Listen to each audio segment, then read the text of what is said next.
أشهد أن لا إله إلا الله وحده لا شريك له وأشهد أن محمدا عبده ورسوله أما بعد فأعوذ بالله من الشيطان الرجيم بسم الله الرحمن الرحيم الحمد لله رب العالمين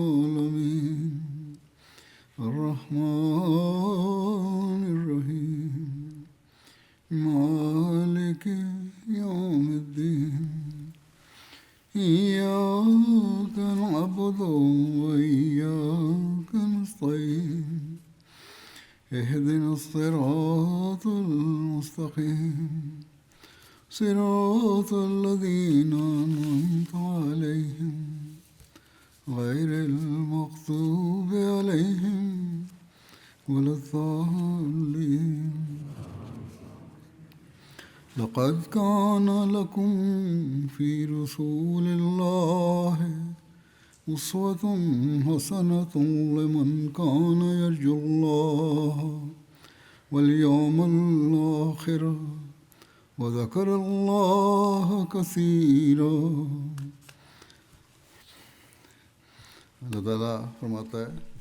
La traduction de ce verset est comme suit. En vérité, dans le prophète d'Allah, vous avez un excellent modèle pour celui qui garde l'espoir en Allah et le jour dernier et qui se souvient d'Allah beaucoup. Quelqu'un demanda à Aïcha radhiyallahu anha de parler des nobles mœurs et de l'exemple du saint prophète Mohammed sallallahu alayhi wa sallam.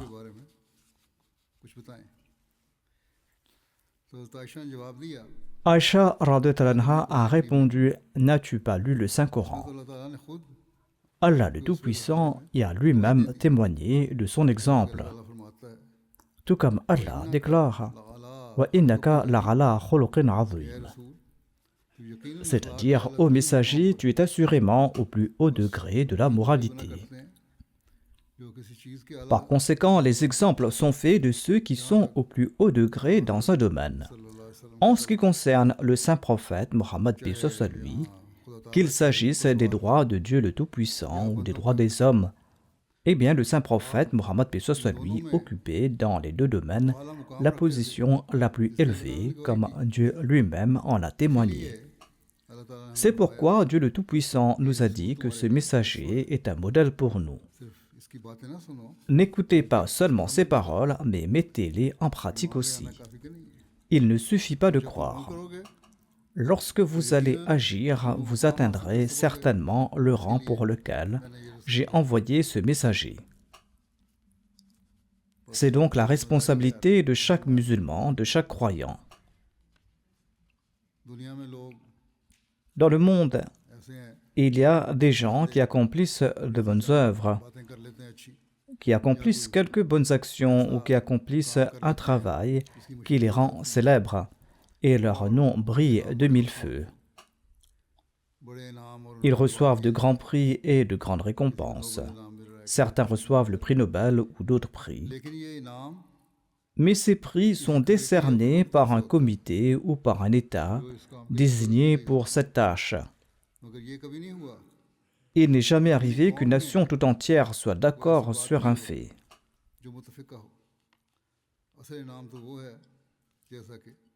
La véritable récompense est celle que les gens ont donnée au saint prophète Mohammed paix soit lui durant sa jeunesse, alors qu'il n'avait pas encore été choisi comme prophète, en le nommant As-Sadiq et Al-Amin, c'est-à-dire le véridique et celui qui était digne de confiance.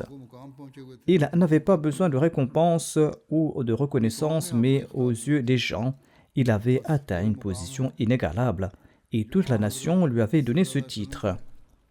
C'est donc la place qu'occupe l'envoyé d'Allah sallallahu alayhi wa sallam, et il a lui-même déclaré: suivez ma sunna, suivez mes actions, car Allah m'a envoyé pour vous réformer.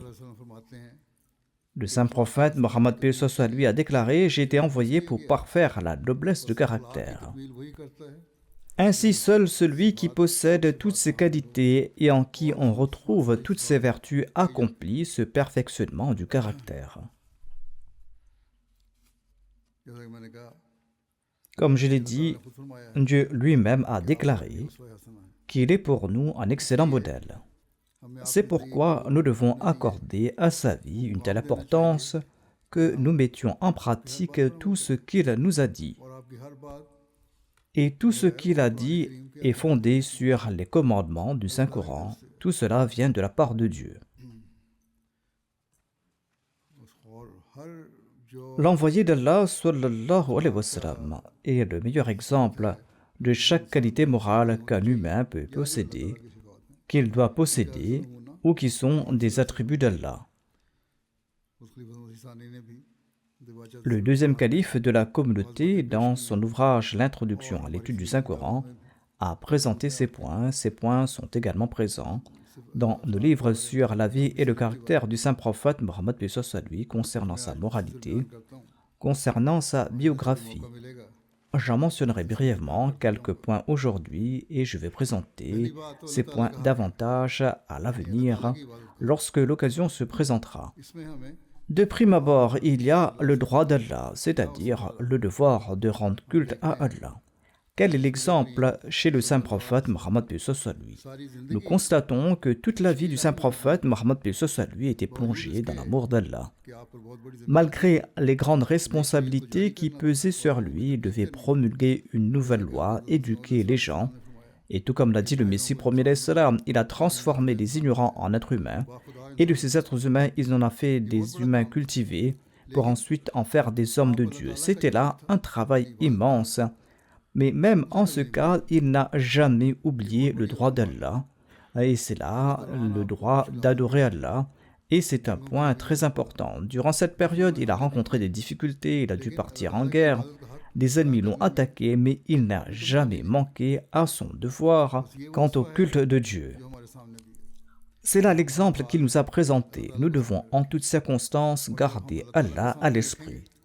Et lorsque nous allons garder Allah à l'esprit, nos différents problèmes vont se résoudre d'eux-mêmes. Les gens posent des questions à ce sujet et les gens disent « nous avons tel ou tel problème ». Ils affirment que nous avons prié ainsi ou ainsi. Ils prient pour leurs problèmes, mais nous ne nous acquittons pas du droit d'Allah. Et c'est pourquoi l'homme vit dans la privation. Allah déclare « acquittez-vous aussi de mes droits ». Quels étaient les critères des actes d'adoration du saint prophète Mohammed sallallahu alayhi wa sallam?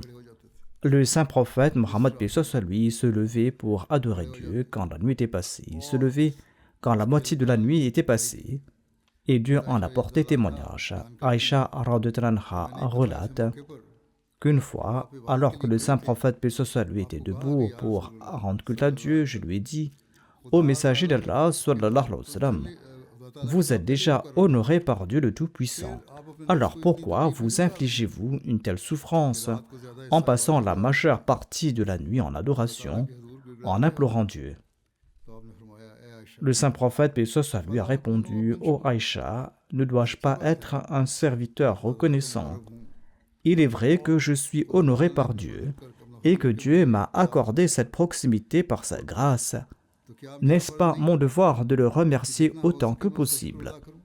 Car après tout, la gratitude se fait en réponse à la bienveillance. Considérez la grâce que Dieu lui a accordée en faisant de lui le dernier prophète de loi, en complétant le dernier livre par son entremise et en complétant la loi par son entremise.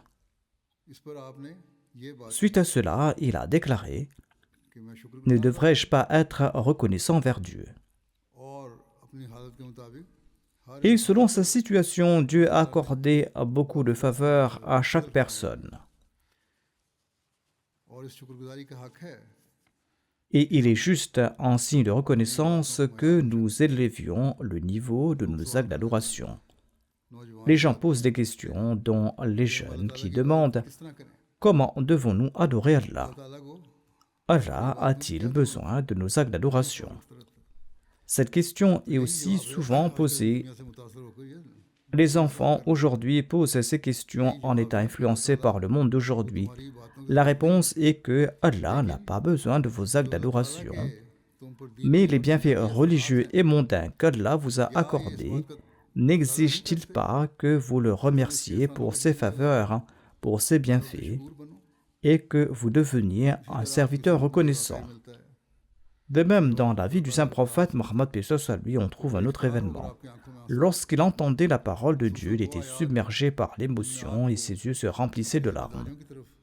Surtout quand il était question des versets lui rappelant ses responsabilités.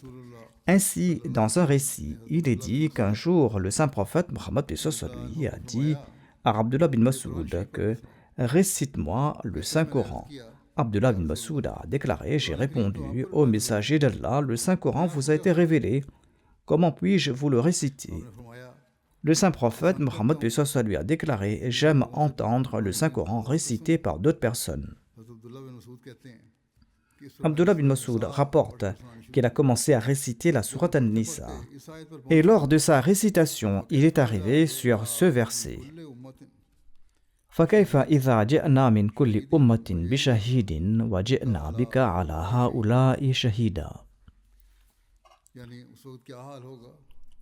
C'est-à-dire, quel sera l'état de ce peuple quand nous ferons venir de chaque nation son prophète, le faisant témoigner contre sa nation, et que nous te ferons témoigner contre ta nation. Le saint prophète Mohammed paix soit lui a déclaré « Arrête, arrête ». Le compagnon a déclaré que j'ai regardé le saint prophète paix soit lui, des larmes coulaient à foison de ses yeux.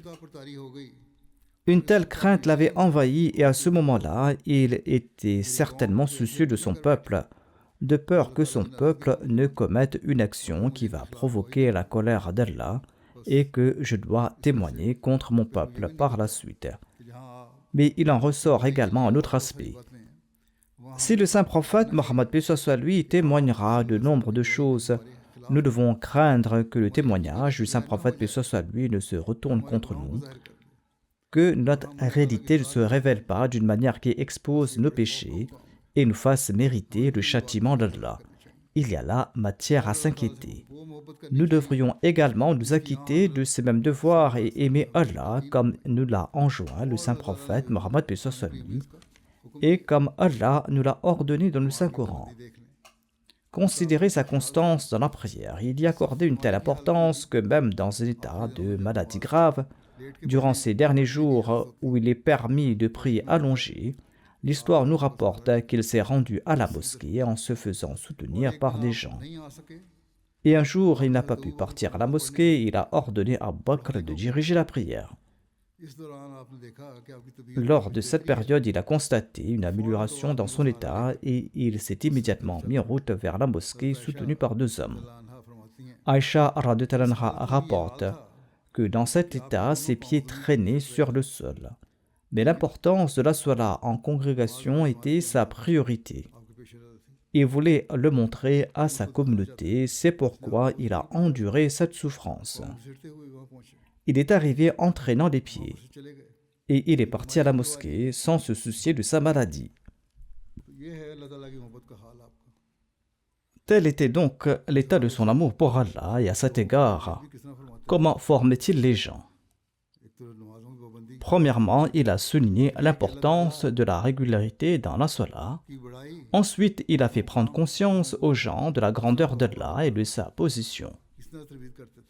Comment a-t-il éduqué les gens à cet égard? Il était courant chez les Arabes de frapper les mains pour attirer l'attention, et cette coutume était courante à cette époque. Mais l'envoyé d'Allah sallallahu alayhi wa sallam a mis fin à cette coutume. Il a déclaré qu'il fallait la remplacer par l'invocation d'Allah. Il est écrit à ce sujet qu'une fois, le messager d'Allah sallallahu alayhi wa sallam était occupé par quelque chose et l'heure de la prière est arrivée. Il a déclaré qu'on demande à Abu Bakr de diriger la prière. Sur ce, il a terminé et il s'est immédiatement dirigé vers la mosquée. Quand il est arrivé à la mosquée, Abu Bakr radhiyallahu anhu dirigeait la prière. Lorsque les gens ont su que l'envoyé d'Allah paix soit lui était arrivé à la mosquée, les fidèles ont commencé à applaudir avec impatience. Il s'agissait d'une part de montrer qu'ils étaient immensément heureux de l'arrivée du messager d'Allah sallallahu alayhi wa sallam, et d'autre part d'attirer l'attention d'Abu Bakr radhiyallahu anhu sur le fait que son imama était terminé, car le messager d'Allah, paix soit lui, était arrivé. Abu Bakr radhiyallahu anhu recula et laissa la place de l'imam au messager d'Allah sallallahu alayhi wa sallam. Après la salat, le messager d'Allah, paix soit lui, a déclaré: Abu Bakr, pourquoi as-tu reculé alors que je t'avais ordonné de diriger la prière? Abu Bakr radhiyallahu anhu a répondu dans sa sublime sincérité que, ô messager d'Allah sallallahu alayhi wa sallam, quel statut le fils d'Abu Quhafa avait-il pour diriger la prière en présence du messager d'Allah sallallahu alayhi wa sallam? Ensuite, l'envoyé d'Allah, paix soit lui, s'est tourné vers les compagnons et a déclaré: quelle était votre intention en frappant dans vos mains? Il n'est pas approprié de frapper dans ses mains lors de l'invocation de Dieu. Au moment de la salat, lorsque quelque chose se produit qui nécessite d'attirer l'attention, au lieu de frapper dans vos mains, vous devriez prononcer le nom de Dieu à haute voix. Il faut dire Subhanallah, et quand vous ferez cela, l'attention des autres se tournera automatiquement vers cet événement. De même, le saint prophète Mohammed sallallahu alayhi wa sallam n'aimait pas le culte affecté.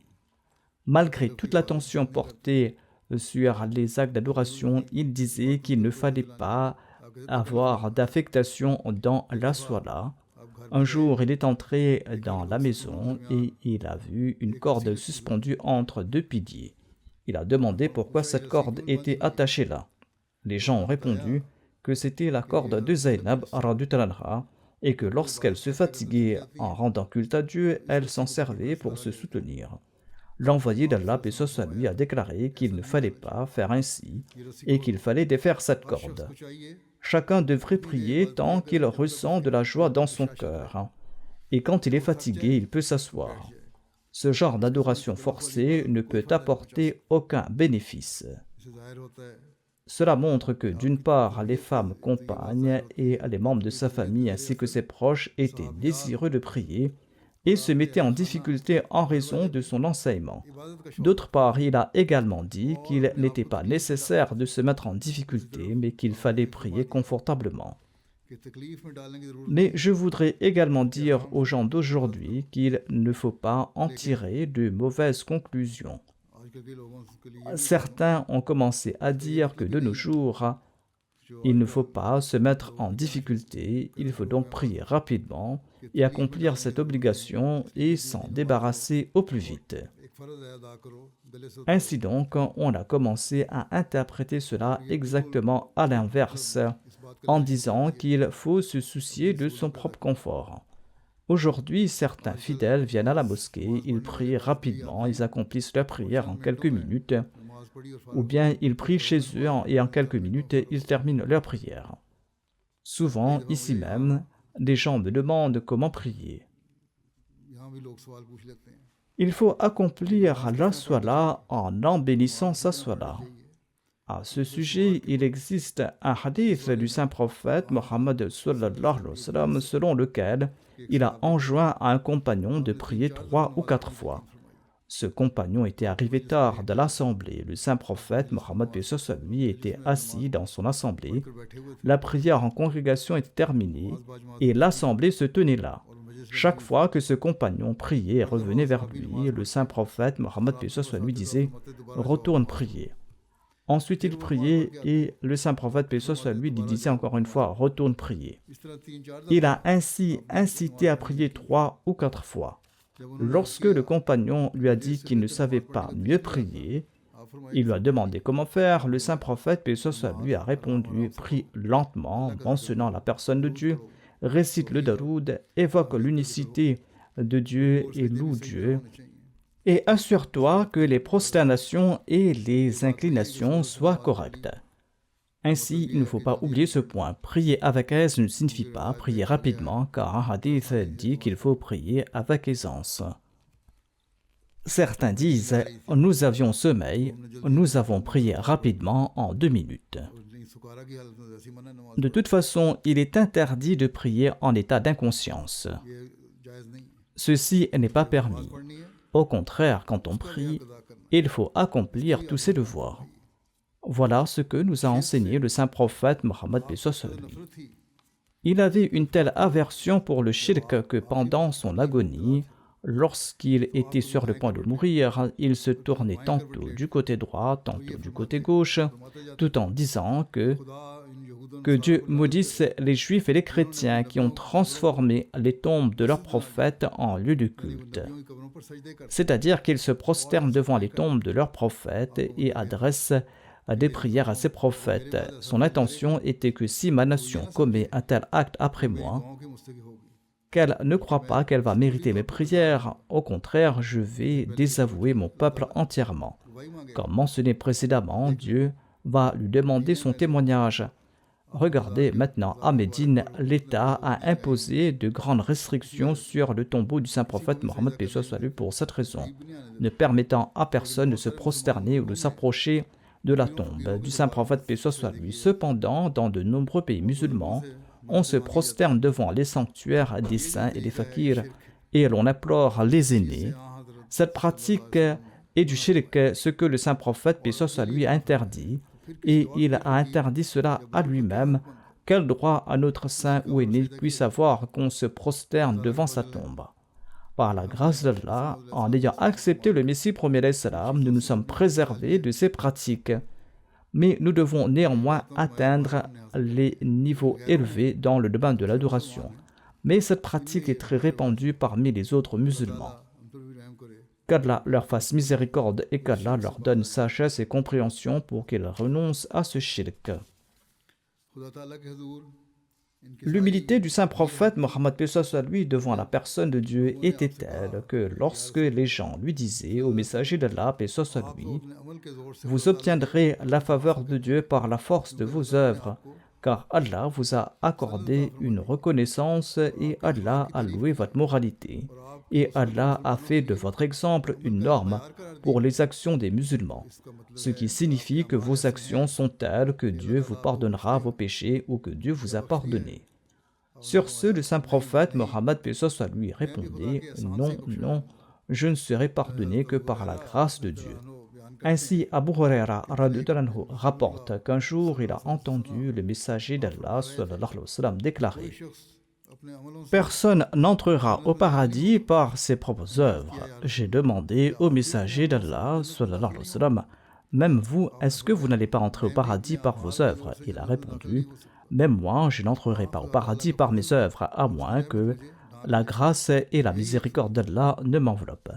C'est là la seule façon d'entrer au paradis. Ce récit est tiré d'Al-Bukhari. Ensuite, il a conseillé ceci: choisissez la vertu dans vos actions et recherchez les voies qui mènent à la proximité de Dieu. Il a déclaré qu'aucun d'entre vous ne souhaite la mort. S'il est vertueux, il va augmenter ses bonnes œuvres en vivant. Et s'il est pécheur, il aura l'occasion de se repentir de ses péchés en vivant. C'est-à-dire s'il en prend conscience. C'est un conseil très important que nous devons garder à l'esprit, c'est-à-dire ne jamais souhaiter la mort. La raison qu'il a donnée est que si quelqu'un le fait en raison d'une souffrance, c'est toujours parce qu'on souffre que l'on souhaite la mort.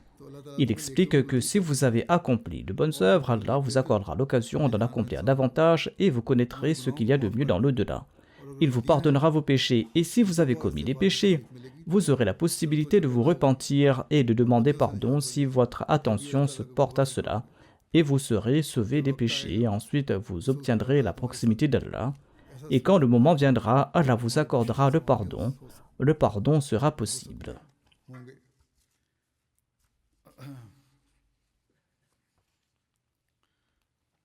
Nous avons constaté quel était le niveau de ces actes d'adoration. Il a également attiré l'attention des autres sur ce point. Il est rapporté qu'une fois la nuit, il s'est rendu chez son gendre Ali et sa fille Fatima et il leur a demandé s'ils accomplissaient la prière de Tahajjud. Ali a répondu au messager d'Allah: nous tentons de l'accomplir, mais quand par la volonté de Dieu nos yeux ne s'ouvrent pas, nous manquons à la prière de Tahajjud. Le saint prophète Mohammed paix soit sur lui a déclaré: accomplissait d'après le tahajjud. Ensuite, il s'est levé et il est reparti chez lui, et en cours de route, il ne cessait de répéter sans cesse wa kana al-insanu akthara shay'in jadala, c'est-à-dire que l'homme hésite souvent à admettre ses erreurs. Et il dissimule ses erreurs en avançant différents arguments.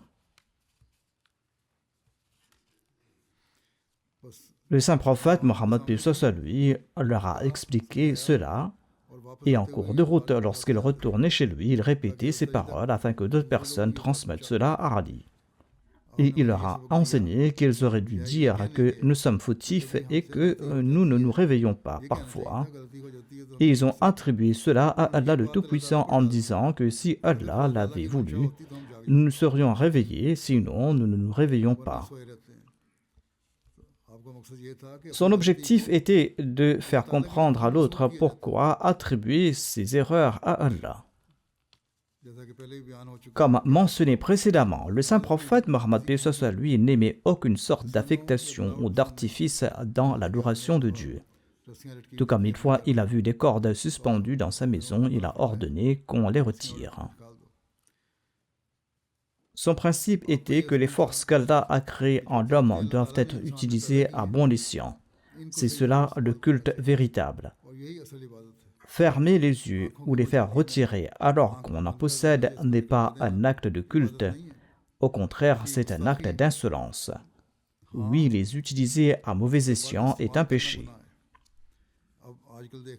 Aujourd'hui, regardez, il y a tellement de choses en ce monde. Il y a les désirs de l'homme, il y a les attractions qui nous attirent.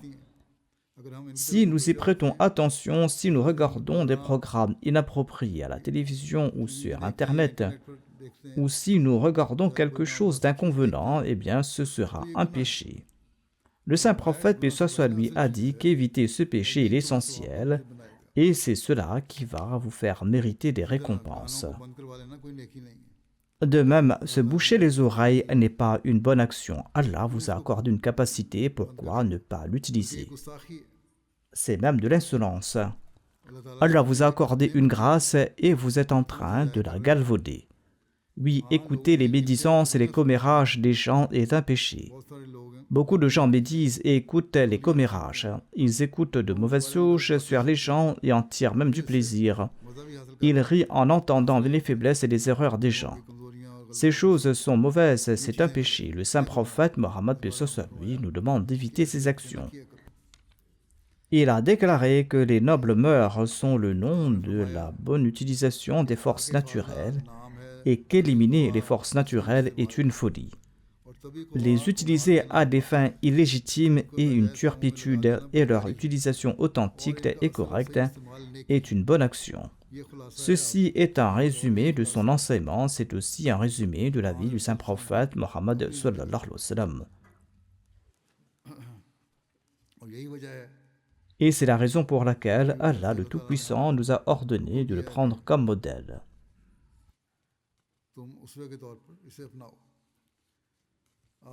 Au sujet de ces actions, Aïcha rapporte que chaque fois que le messager d'Allah, paix soit lui, avait le choix entre deux options, il choisissait toujours la plus simple, tant que cette option ne comportait aucune trace de péché. Ainsi donc, s'il y avait deux voies à suivre, un chemin facile et un chemin difficile, eh bien le saint prophète, paix soit lui, avait tendance à choisir le chemin le plus facile, car Allah ne veut pas mettre les gens en difficulté inutilement.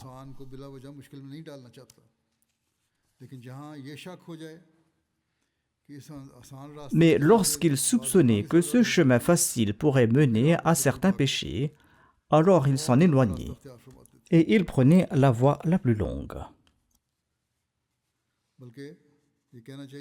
Il faudrait plutôt dire qu'à la moindre suspicion, il s'en éloignait avec une telle promptitude que nul n'aurait pu faire de même.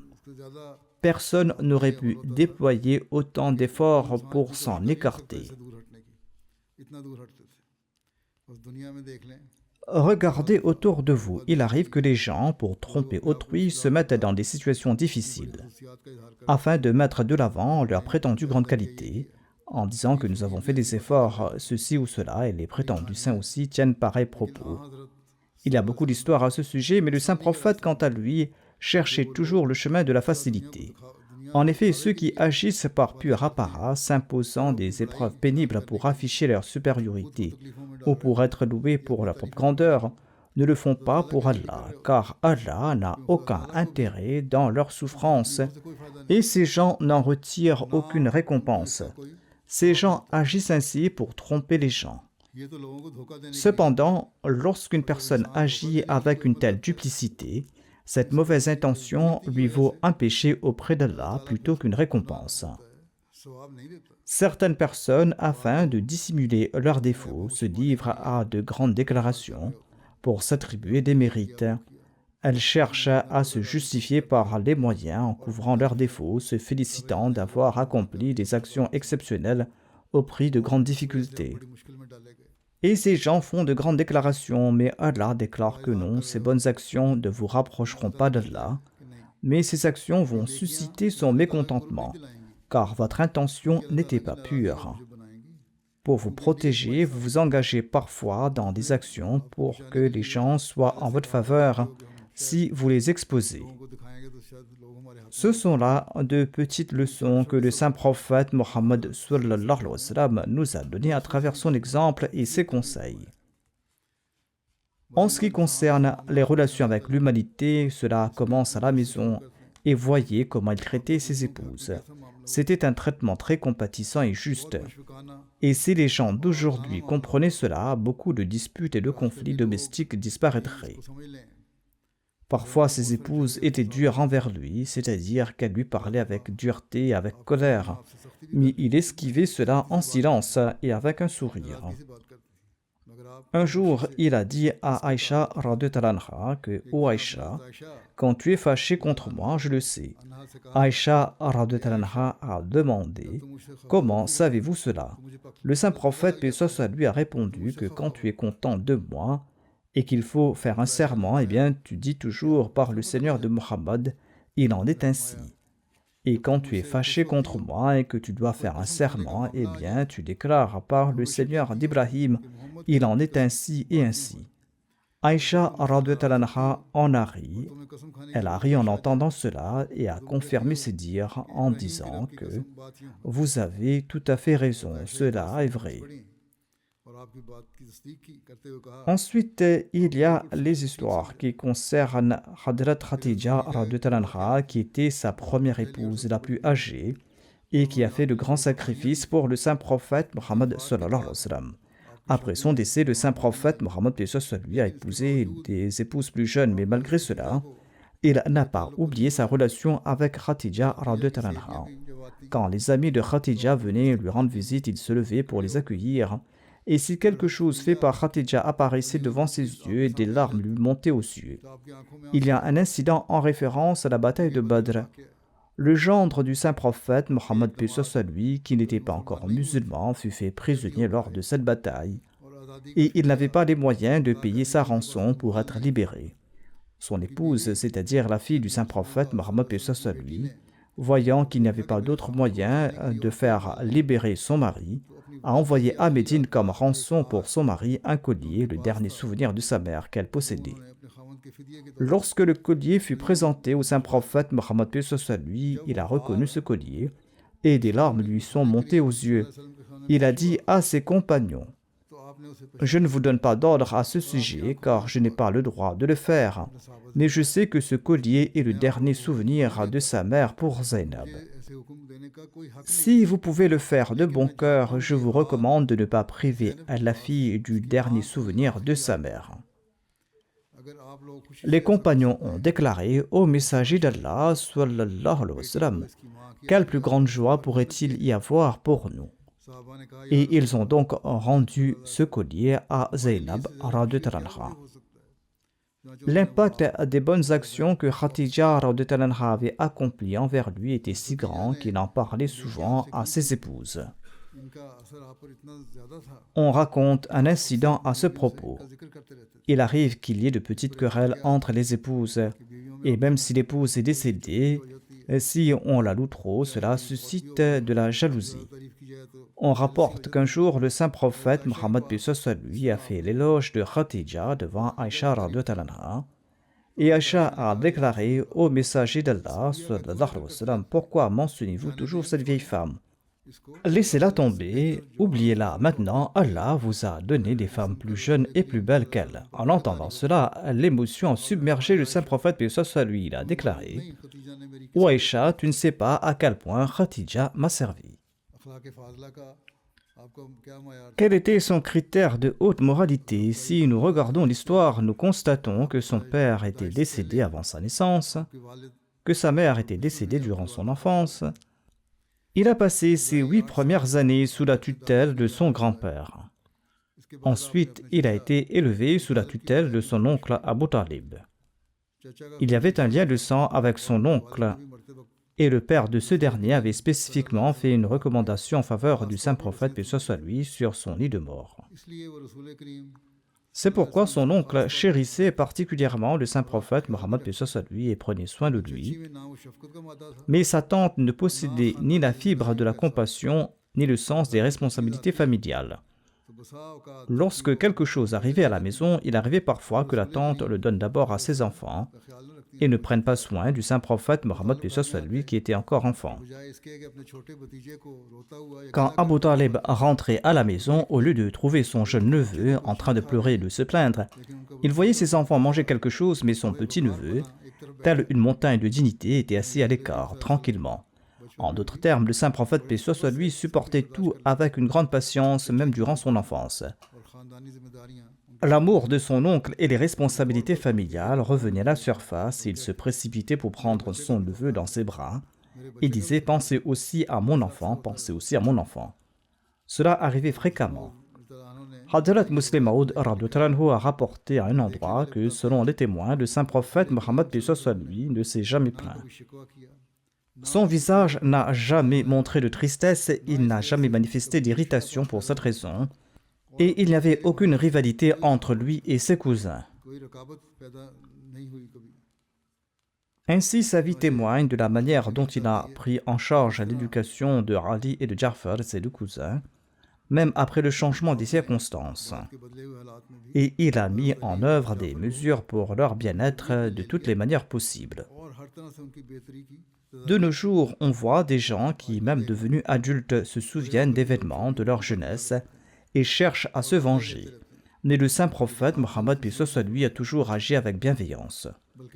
De plus, même en atteignant un âge de sagesse, nous constatons de nos jours que certaines personnes, si elles ont dû vivre chez d'autres parents, parfois parce qu'elles n'ont pas de père, et doivent y vivre jusqu'à l'âge de 14 ou 15 ans, ou pour d'autres contraintes, ils doivent vivre chez ses parents, et si ses parents leur font du tort, eh bien ces personnes-là n'oublient pas ces points et se vengent dès qu'ils en ont l'occasion. Mais le saint prophète Mohammed sallallahu alayhi wa sallam ne s'est jamais vengé. Au contraire, lorsque l'occasion s'est présentée, le saint prophète Mohammed paix soit lui les a pris dans ses bras, il les a éduqués et il leur a donné une place importante. Voici une illustration de sa patience parmi ses hautes qualités morales. Une fois, une femme dont le fils était décédé pleurait sur sa tombe.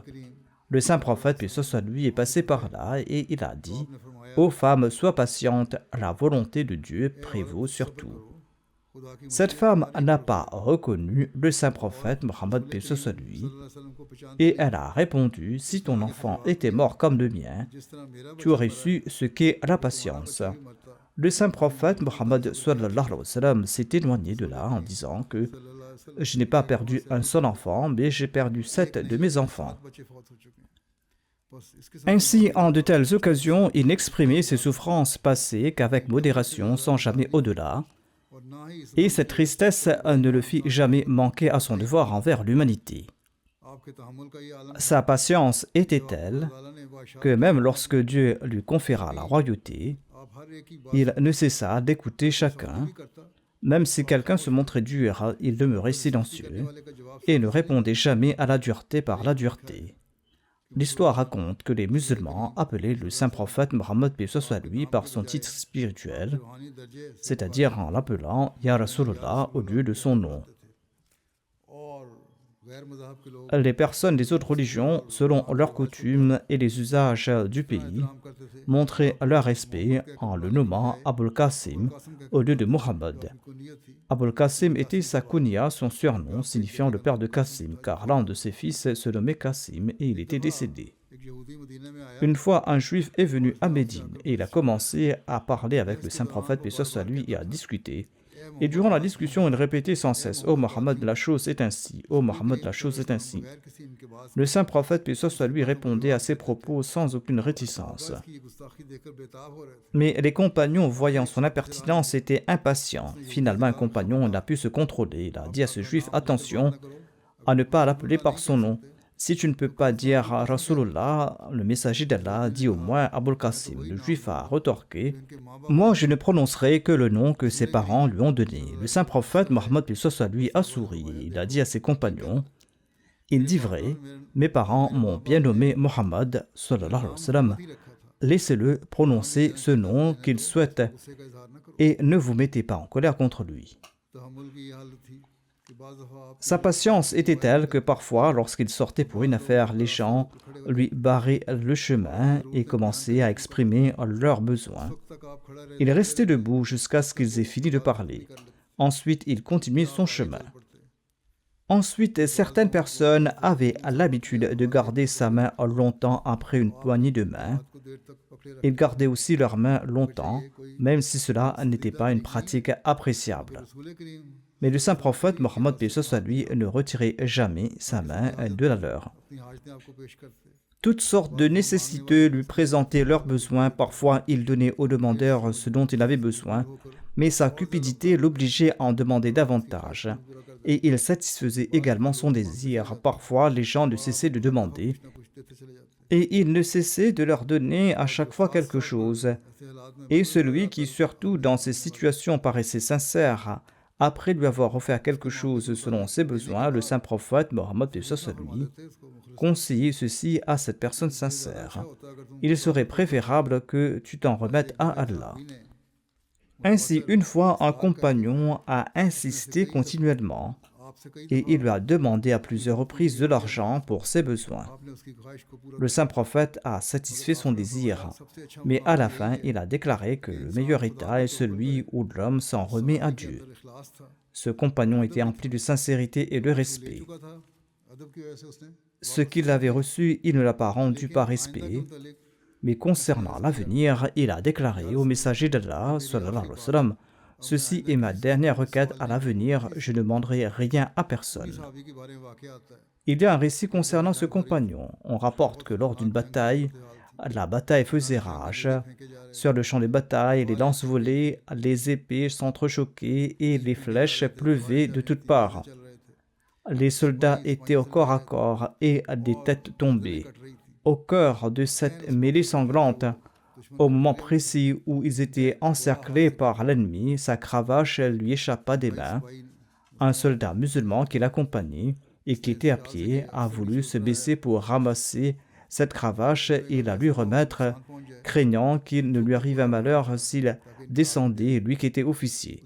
Le compagnon qui était sur sa monture a remarqué ce soldat et lui a dit ceci: « Oh mon frère, je t'en conjure par Dieu, ne touche pas à ce fouet. » Et il est descendu de son cheval, il a ramassé le fouet. Ensuite, il a dit à ce compagnon: « J'ai promis au messager d'Allah sallallahu alayhi wa sallam que je ne demanderai rien à personne. Si je t'avais laissé ramasser ce fouet, même si je t'avais rien demandé verbalement, il ne fait aucun doute que cela aurait constitué une question implicite et cela m'aurait fait manquer à ma promesse. Bien que ce soit un champ de bataille, je ferai mon travail moi-même. » Même dans cette situation dangereuse, il s'est souvenu de sa promesse. Ainsi, ce sont là quelques exemples parmi tant d'autres de la vie du saint prophète Mohammed paix soit lui, des exemples sur sa justice, sur son respect des sentiments et de sa sollicitude envers les pauvres. Ce sont autant d'exemples à suivre. En ce qui concerne la protection des biens et des pauvres et le bon traitement des femmes, comme je l'ai dit auparavant, Il se comportait bien avec ses épouses à la maison et avec les femmes en général. La vie du saint prophète Mohammed paix soit lui regorge d'exemples sur son dévouement vers l'humanité, sur son traitement excellent de ses voisins et ses proches. Quels efforts déployait-il pour protéger les biens des gens? Quels efforts déployait-il pour cacher les défauts des autres? Que disait-il et comment agissait-il en manière de coopération mutuelle? Et comment fermait-il les yeux sur les faiblesses d'autrui? Comment couvrait-il les défauts? Et quels conseils donnait-il sur la vérité? Que disait-il pour éviter les soupçons? Que disait-il pour éviter la curiosité? Et que disait-il pour éviter le désespoir, jusqu'à recommander le bon traitement des animaux et la tolérance religieuse? Ce sont là des principes qui nous offrent un parfait exemple à suivre. Comme je l'ai dit précédemment, si Dieu le veut, je vais développer ces points à l'avenir en fonction des occasions. Pour terminer, je vais présenter une citation du Messie premier alayhi salam. Le Messie premier alayhi salam qui déclare: cet homme qui, par son être, ses qualités, ses actions, ses œuvres, et par le puissant fleuve de ses forces spirituelles et pures, a montré un modèle de perfection complète, tant en théorie qu'en pratique, en vérité et en constance, et qui a été appelé l'homme parfait. C'est le prophète béni, le saint prophète, paix soit lui, le sceau des prophètes, l'imam des élus, le dernier des messagers, la gloire des messagers, le prophète Mohammed, paix soit lui. Ô Dieu, notre Dieu bien-aimé, envoie sur ce prophète bien-aimé cette miséricorde et ces bénédictions que tu n'as envoyées à personne depuis le début du monde. Qu'Allah nous accorde la capacité de devenir de vrais musulmans suivant l'exemple du saint prophète Mohammed paix soit lui, et d'être de ceux qui transmettent son message au monde, afin d'amener le monde sous sa bannière. Qu'Allah nous en accorde la capacité. Allahumma salli ala Muhammadin wa ala ali Muhammad wa barik wa salim innaka hamidun majid. Après la prière de Juma, je vais diriger la prière funéraire d'une personne dont la dépouille sera présente. La dépouille est-elle arrivée? Il s'agit de la prière funéraire du regretté Laik Ahmad Tahir Saheb, qui était un missionnaire de la communauté ici au Royaume-Uni. Il est décédé récemment à l'âge de 83 ans. Inna lillahi wa inna ilayhi raji'un. Le défunt était un moussi. Il laisse derrière lui une fille et 3 fils. Laik Tahir Saheb est né à Qadian au sein du foyer de Hazrat Sheikh Fazl Ahmad Saheb Batalvi. Qu'Allah soit satisfait de lui, un compagnon du Messie premier alayhi salam. Son père avait prêté le serment d'allégeance en 1907. Après avoir terminé son éducation secondaire, Laik Saheb a dédié sa vie au service de la foi en 1959 et il s'est enrôlé à la Jamia Ahmadiyya de Rabwa. Il en est sorti diplômé en 1966. Durant ses études à la Jamia, il a également obtenu ses diplômes de FA, d'Adib Fadil et d'Arabi Fadil. Après avoir achevé son cursus à la Jamia, il a obtenu une licence de l'Université du Punjab. En juillet 1967, il fut envoyé en Angleterre en tant que missionnaire, où il a eu l'opportunité de servir comme vice-imam de la mosquée Fazal de Londres. Et il est retourné ensuite au Pakistan en 1970. Il a servi comme missionnaire en différentes localités sous l'égide du département Isra-Ishad avant d'être muté au département Tasnif. Le défunt était le gendre de Maulana Abdul Hamid Nouram Saheb. Par la suite, durant son service, il fut nommé enseignant à la Jamia Ahmadiyya et il a exercé des fonctions d'enseignant pendant environ 10 ans. En 1982, le défunt a été nommé au sein de la Wakalet Tabshir et il a servi comme Naib Wakilut Tabshir. Parallèlement, que ce soit durant ses études ou lors de ses missions au Pakistan, il a activement servi au sein de la Khudamul Ahmadiyya ainsi que dans d'autres organisations auxiliaires. Ensuite, en 1986, le défunt a été envoyé aux États-Unis en tant que missionnaire de la communauté.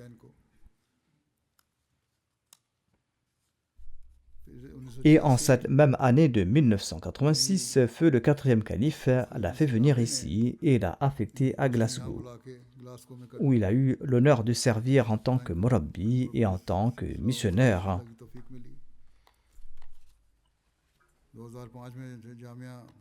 En 2005, après l'ouverture de la Jamia du Royaume-Uni, il a été nommé le directeur. La durée totale de son service s'élève à environ 59 ans. Atar al-Mujib Rashid Saab, l'imam de la mosquée Fazal de Londres, témoigne que le défunt était un dévoué serviteur de l'islam, un serviteur sacrifié pour le califat, un missionnaire exemplaire qui a rempli avec brio toutes les exigences de son waqf, et il a eu la grâce de servir la religion avec un dévouement total pendant une très longue période. Il récitait le Saint-Coran avec une voix mélodieuse et captivante. Il attirait l'attention sur les questions d'éducation et de réforme d'une manière touchante et éloquente. Là où il a servi, il a laissé d'excellents souvenirs. Il était un serviteur de la religion très apprécié qui vouait un amour et une affection sincère aux membres de la Jamaat. Dans le domaine de l'écriture, il a également accompli de nombreux services. Il accordait une attention particulière aux prières. Les murs de sa demeure étaient d'ailleurs ornés de paroles de prière et d'invocation. Le défunt possédait d'innombrables qualités. Mubarak Siddiqui Saab relate « Je connais le défunt depuis notre séjour à Rabwa. Il était d'une nature extrêmement joyeuse et d'une grande élégance et d'une politesse remarquable. Il vouait une dévotion sans borne au califat et au système de la Jamaat. Il conseillait toujours à ceux qu'il rencontrait de faire preuve d'une obéissance totale envers le calife de l'époque.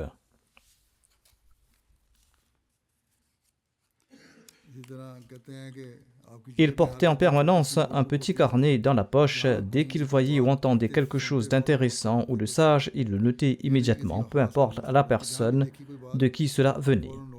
Depuis ses années d'étudiant, il avait l'habitude de rechercher la compagnie des aînés de la communauté. C'est ainsi qu'il se souvenait de nombreux récits de Hazrat Hafiz Mukhtar Ahmad Sahib Shah Jahanpuri qu'il aimait partager lors de ses assemblées.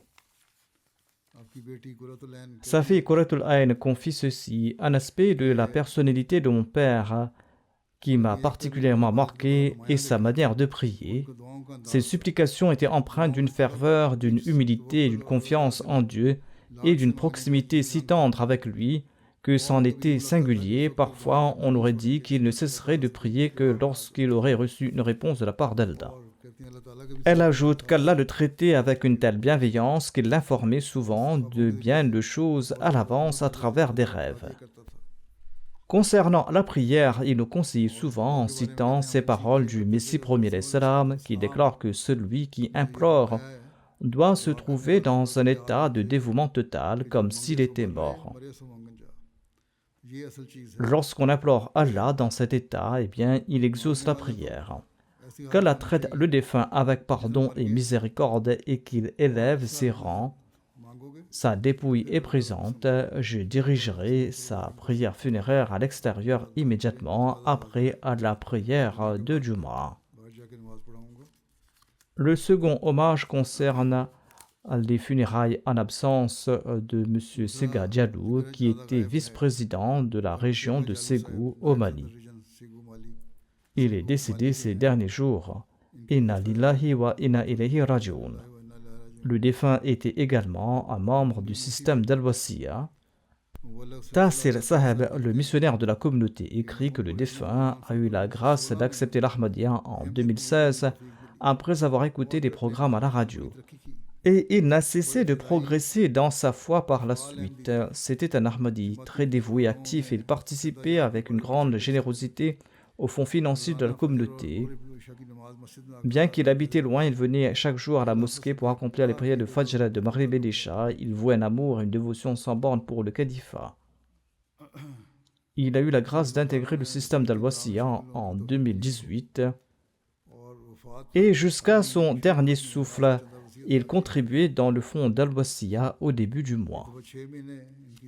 Une fois, pour quelque raison, il n'a pas reçu de salaire pendant 6 mois. Telle est la situation économique en Afrique.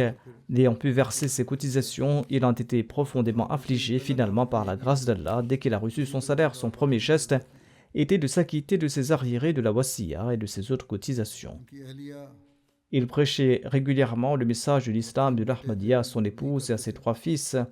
Grâce à ses efforts, 2 de ses fils sont devenus Ahmadis. Cependant, son épouse et son 3e fils n'ont pas encore accepté le message de l'Ahmadiyya et cela le souciait beaucoup. Ahmadiyyat पर ईमान Sa foi en l'Ahmadiyya était inébranlable. अहमदियों और मौलवियों के मुतल्लिक Son opinion sur les opposants et les mollahs non ahmadis était très claire. Il affirmait avec force qu'il ne pourrait jamais réussir tant qu'il n'accepterait pas le Messie promis et l'imam al-Mahdi. तबलीग करने Le défunt était un membre actif tant dans la prédication que dans le service de la communauté. Qu'Allah lui accorde son pardon et sa miséricorde.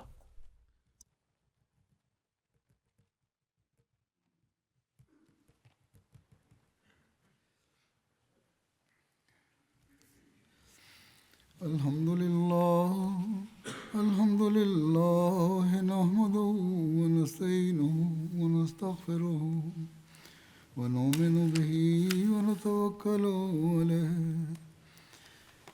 ونعوذ بالله من شرور أنفسنا ومن سيئات أعمالنا من يهده الله فلا مضل له ومن يضلل فلا هادي له ونشهد أن لا إله إلا الله ونشهد أن محمدا عبده ورسوله عباد الله رحمكم الله إن الله يأمر بالعدل والإحسان وإيتاء ذي القربى وينهى عن الفحشاء والمنكر والبغي يعظكم لعلكم تذكرون اذكروا الله يذكركم